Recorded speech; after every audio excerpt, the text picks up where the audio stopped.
Hi guys! For today's video, isi-share ko sa inyo yung mga naging ganap namin before Christmas and yung pagpunta namin sa Lloydminster sa aking mga in-laws at syempre yung pagkain namin ng sanggipsal dito sa Canada. And as you all know, kami po ay isang Filipino immigrant dito sa Saskatchewan, Canada. Medyo malayo itong biyahe namin papuntang Lloydminster. So, 5 hours away. So, second trip na namin to papuntang Lloydminster. Kasi nung Thanksgiving, nagpunta na rin kami doon. And kung magtataka kayo bakit sobrang layo namin sa aking mga in-laws. So, nandun nga pala yung aking mother-in-law and sister-in-law sa Lloydminster. So, yung trabaho kasi ni Stan is nandito sa St. Bru. So, ganun. Kaya napalayo kami. And in God's willing, makalipat din kami sa Lloydminster pero hindi pa naman sa ngayon. Pero syempre, pag-pray natin yan, syempre, at pag-ipunan din natin kasi medyo mabigat din sa bulsa kung lilipat tayo ng town. And syempre, yung opportunity na din ng trabaho, kailangan din natin i-consider. So, ayan. Isa sa mga gusto ko kapag pupunta kami ng Lloydminster is yung lugar. I mean, yung scenery kapag babiyahe ka. So, si Stan ayaw niya kasi naboboringan siya before. Pero sabi ko, ngayon, hindi ka na maboboring kasi may madaldal ka ng katabi sa driver seat. And syempre, yung anak namin nasa likod. Pakanta-kanta siya dyan. And sobrang ganda ng sunset talaga dito sa Canada. And super na-enjoy ko kapag bumabiyahe kami ng ganito kalayo. So, pero hindi ko mapapangako kapag ako na yung nagda-drive. Pero 'di ba, sobrang ganda. So, wala, gusto ko lang i-share sa inyo yung mga nakikita ko dito sa Canada and Lord's willing, malay mo ikaw naman dito yung makapunta. And ayan, nakapunta na kami sa aking mga in-laws and ayan yung pamangkin ni Stan, no, pamangkin ko na din. And nakikilaro lang si Nero ng kanyang mga laruan.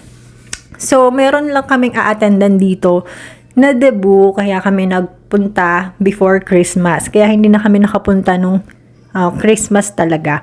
Kasi syempre, magastos din yung gasolina, alam mo naman, yung pagpunta-punta. So, tsaka may pasok din kasi kami after holiday, kaya hindi natin na-push. So, mali mo next year, 'di ba? So, ayan ang ating debutant. Super ganda. Dalagang-dalaga na siya. So, hindi namin natapos ni Nero yan dahil nagmuryot na si Nero at super antok na siya that time dahil hindi siya nakatulog masyado sa car. Syempre, hindi naman masyadong komportable doon. And kinabukasan na, ayan na. Ang bilis ng transition, di ba? So, nagsha-shopping lang si Stan dyan ng mga kailangan namin. And, ayan, naglalaro lang si Nero. Nasa bahay na kaagad, di ba? Ang bilis talaga ng transition itong mga video na to. So, pagpasensyahan nyo na. And, nagluto din pala ako ng egg pie. First time ko magluto ng egg pie. Pero, napahiya tayo for today's video dahil na-overcook ang ating egg pie. And, hindi masyadong successful. So, sa bahay pa rin ito ng aking mga in-laws. So, nagstay kami dyan for 2 nights.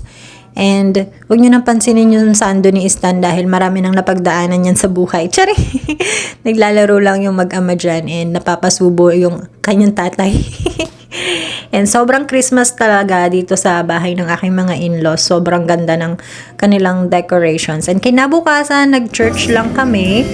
And after nyan is uuwi na din kami.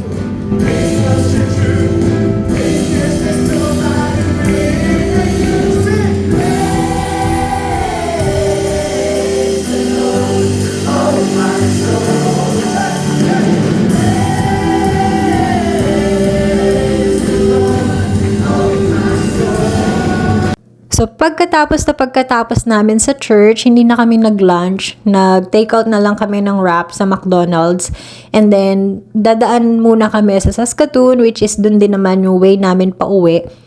And mamimili lang kami ng kaunti sa Great Asian Market kasi yung Filipino Mart or Family Mart dito sa Melfort is limitado lang yung mga stocks and hindi ka, alam mo yun, hindi ka makakapamili kasi yun lang din naman yung nandun. And wala din mga, limitado din yung mga seafoods, ganyan. So, ayun, samahan nyo lang kami mamili.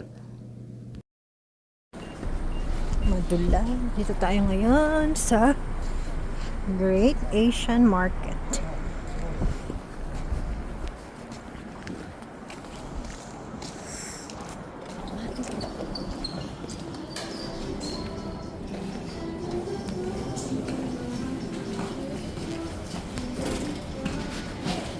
There's a lot. Oh, may bitin, no? Hopya. What do you like to eat? May bitin, Mako. No, I touched it. Huh? What do you want? Oh, what's that? Oh, what's that? It's a box. What's that? Sorry.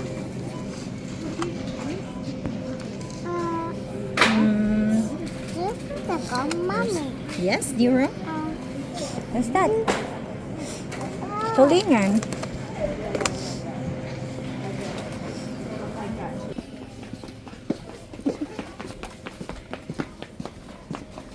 Okay. Sexy. What's that? Let's go here.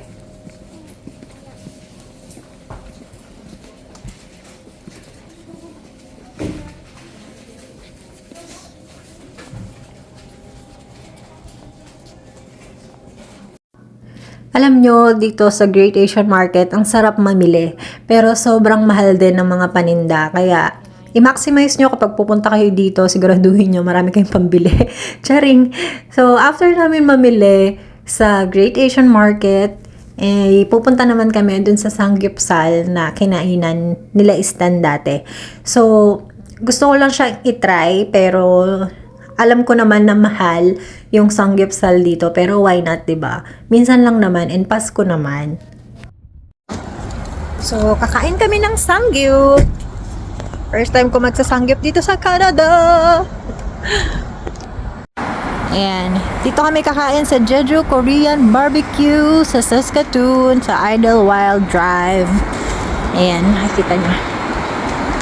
Hintayin ko lang sila. Daddy!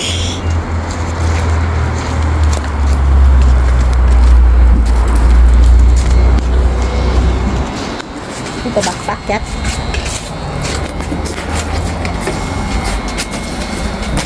Sige.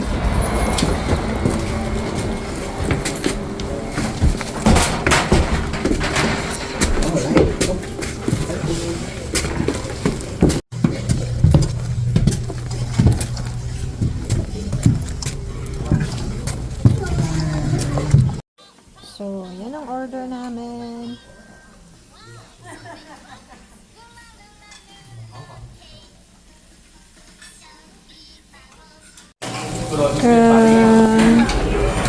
Ay, thank you sa libre. Ay. Ayan kita, meron silang for kids. Alam ko yung binuhos niyong effort dito.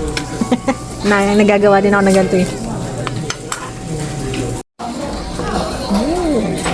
Nice. What's that? Ah, fish. Fish cake. Fish cake. Oh.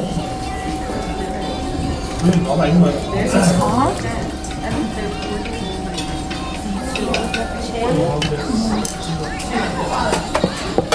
Jay, you want pancit? Do you want noodle? Noodles? Noodle? Oh, wow. Oh, thank you.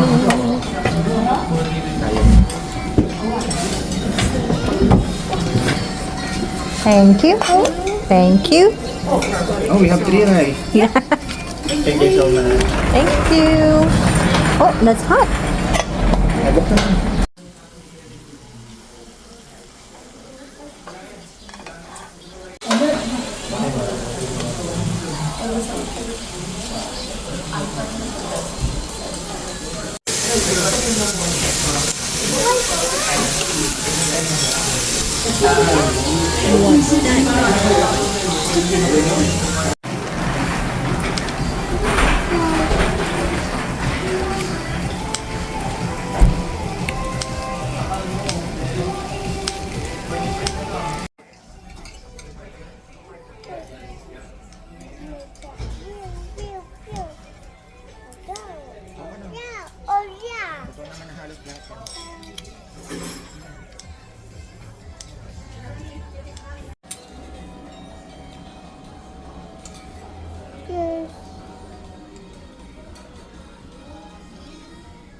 So, super enjoy ako dyan sa sanggipsal na yan. And may tinake out pa kami dyan. And hindi pala yan unlimited, guys, ha. Parang ang binayaran namin is $70 if I remember. Pero ayun, minsan lang naman siya and siguro next year na ulit ulit to. Pero ayun, sana nag-enjoy kayo sa video na to. Please don't forget to like, share, comment, and subscribe. See you on my next video. Bye-bye!